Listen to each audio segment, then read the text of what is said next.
Capturing in black and white is not merely about getting a better handle on light and dark.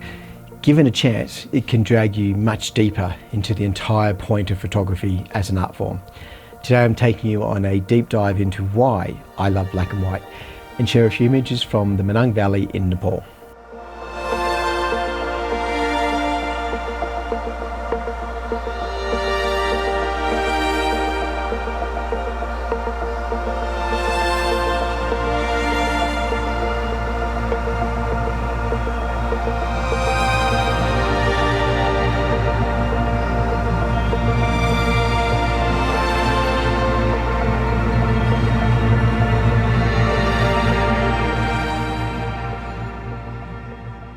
Recently I made a social media reel about the reasons I love shooting black and white, and the key points for me were very simple.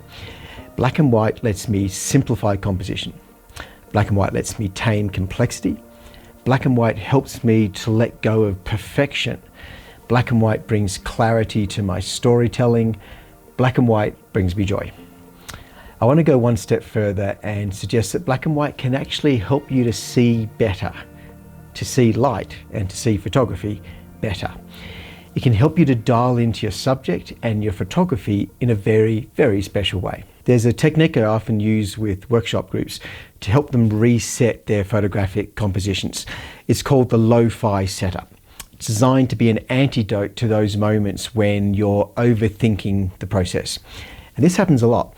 If you find yourself standing in a scene, unable to even hit the shutter, then chances are you're overthinking it. You're looking for perfection instead of letting the inspiration hit you. The lo-fi setup is all about turning off that perfection in the brain and letting yourself go with the flow, to relax, to let the scene inspire you, to let your compositions happen as a reaction to the place.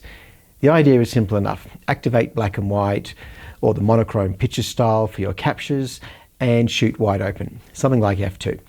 You might want to tinker with warming up the black and white tone, like to have a little bit of sepia color or enhance shadow detail, perhaps add half a stop of exposure as well.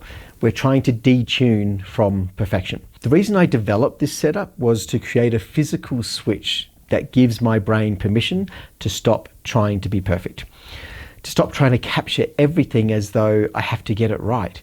Shooting lo-fi for some people means they're gathering some mojo and getting back into the groove of composition and capture. Helping them turn off the distractions and to focus on light and dark is a very valuable part of the lo-fi technique. But this is usually what we regard as a temporary setup.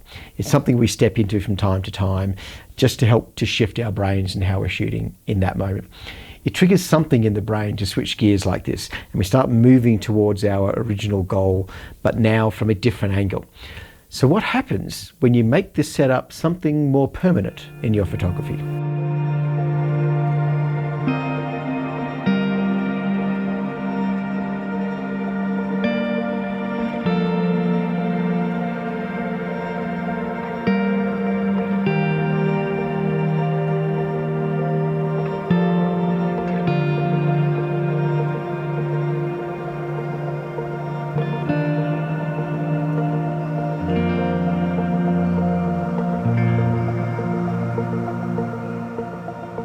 On my last journey to Nepal, I've been shooting everything in black and white with a wide open aperture.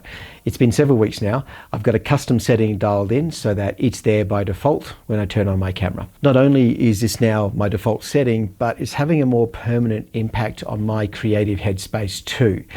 It's no secret that f2 is my happy place when it comes to composition.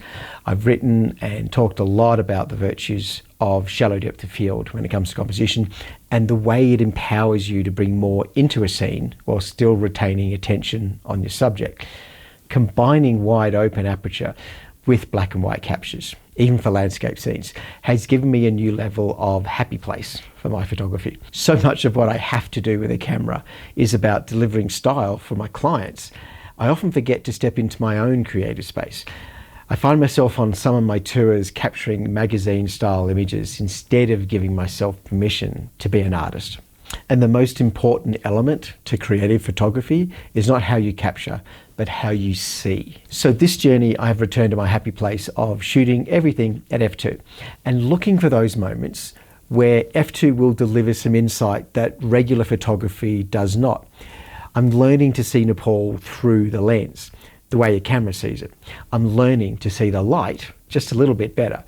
By shooting in black and white and sharing my work in black and white, I'm learning to see what the camera sees, but learning to see what my creative vision might look like as well.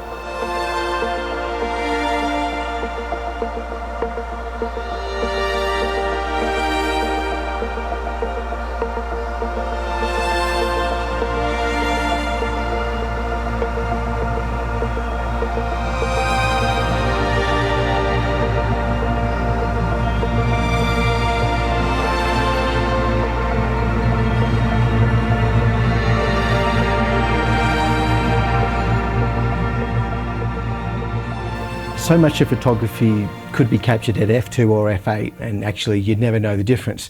So having gone to the trouble to carry about my fast prime lenses, I think it's incumbent on me to find those moments when shooting at f2 is really going to make a difference and create something special. For me, that means bringing in more layers and more complexity. It means something in the foreground that goes super soft with bokeh, but also belongs in the context of the scene. Shooting through a window into another room, for example, or through a forest onto a waterfall. The layer has to belong as part of the scene. It's not about shooting f2 for the sake of f2. It's looking at composition with a dedicated eye for those moments where f2 finds harmony with the subject. And that's where capturing in black and white comes in as well. Colour is a distraction. Indeed, there are times when colour deters you from hitting the shutter at all. I was shooting in the first light in Manang a few days ago with a soft hazy light coming over the distant peaks of the Annapurna ranges. I stepped off the black and white setting to see what colour tones my camera was grabbing as I shot back into the sun. The sky was a strange mix of hues that were almost blue but not quite blue. I looked at the preview on the back of this camera and I didn't like what I saw, and I paused. I stopped taking photographs.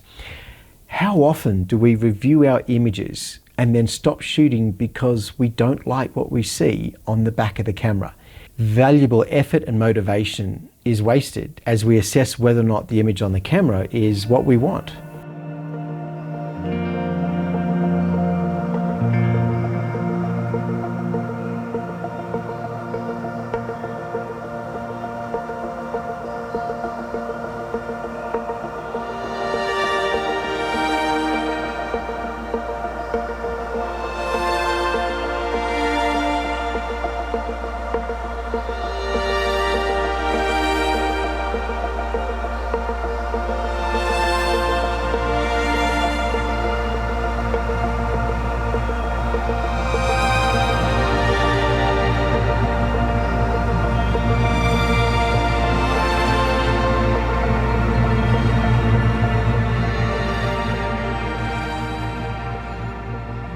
There are times when colour definitely adds richness to a story or scene.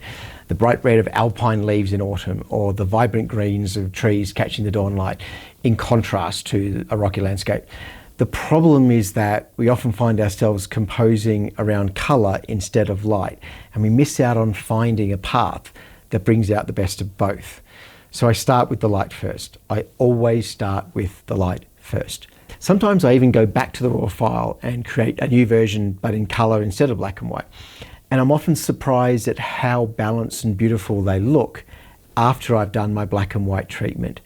When I work hard to get it right in black and white, the conversion to colour usually goes much better than if I'd started in colour in the first place. When I capture in black and white, the images on the camera look far more representative of how I will process them anyway. I'm seeing something that's more satisfying to my aesthetic. The difference between process and captured is a little less dramatic. I'm closer to the finished goal. After a month in Nepal, shooting at f2 and shooting in black and white, I'm not only learning to see the light better, but I'm learning to see my creative path better as well. I'm learning to see what makes me happy. I'm seeing how I can capture the moments that are meaningful to me and how I can share them as a beautiful set of images. I hope you've enjoyed stepping into my world of monochrome. Please show some love by hitting the like button, and if you're new to my channel, I'd love to have you subscribe, and maybe the next video will pop into your feed somewhere down the track. Have a great day.